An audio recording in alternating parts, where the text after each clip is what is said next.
Go through another competition. It is a long, tough, grueling road for the final team, or teams at the moment, from Africa looking to go to Canada, Mexico and the United States of America.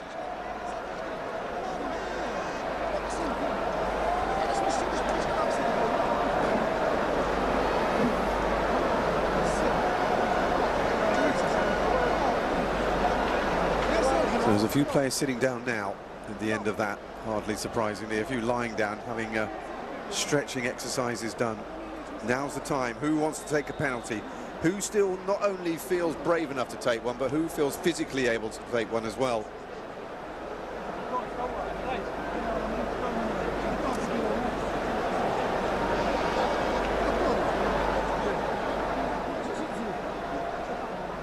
It is the end of extra time in this final playoff to determine the sole ticket for the African World Cup qualifying series, and it's 1-1, but there's been an interesting extra time. We are going straight to penalties now, and I have with me, of course, Blessing and Gideon. And guys, now it's not about how the game panned out, whether the tactics was good or not. It's about our players scoring the penalties and our goalkeeper in Stanley Nwabali, who just made a good save towards the end of this contest, being up to the task. Our last penalty shootout was pretty good.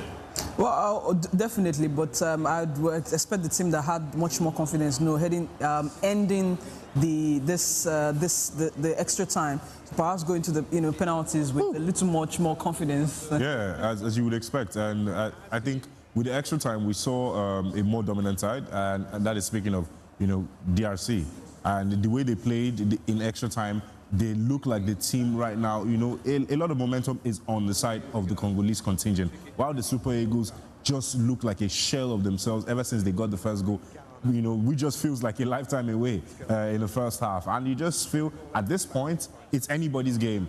We know who's going to have the strongest nerves, strongest mentality, and whatnot. And speaking of being anybody's game, I wanted to mention the goalkeeper who was brought in, Timothy Fayulu. I mean, he's a penalty specialist. I mean, for them to change the goalkeeper, it tells you that they have some level of confidence in that goalkeeper being the one to stop the penalty. Now, his opposite number in Nwabali, I don't think we've seen him in that much responsibility, so much in that kind of responsibility where he's tasked with saving penalties. But on one hand, why it's about saving the penalties, and then the players themselves. I mean, what is their mental state like at this point in time? Okay. To be able to convert penalty, that is the issue for me here. Now, of course, Timothy plays for Sion FC in Switzerland. So, I mean, if the manager has a strong confidence in him, it means that perhaps it's someone that can make the difference for DRC tonight. Perhaps, yeah.